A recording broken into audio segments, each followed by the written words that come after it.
Hey there, welcome to today's video, where we're going to tackle a common problem that many Linux users face.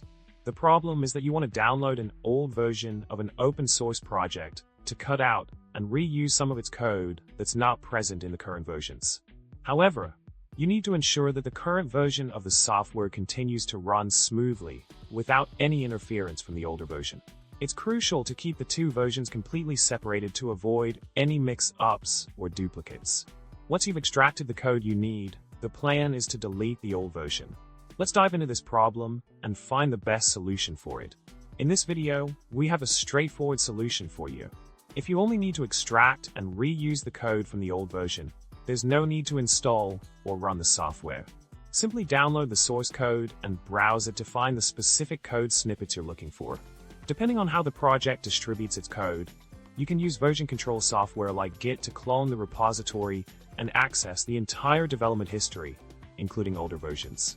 This allows you to browse and copy the required code without actually installing anything on your system. Now, if you also want to run the old version of the software, you can do so without permanently installing anything or affecting the current versions you have.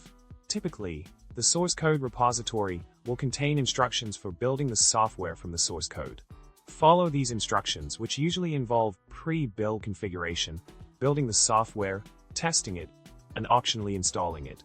These steps should not require administrator access and should not modify anything outside the source code directory, ensuring that your existing software remains unaffected. To summarize, whether you need to extract code from an old version or run the software itself, there are ways to do it without causing any disruptions to your system. Remember to delete the source code directory once you're done to keep your system clean. Thanks for watching, and if you found this information helpful, don't forget to subscribe, like the video, and leave a comment below with your thoughts or any other tech problems you'd like us to solve. See you next time with more tech tips and solutions.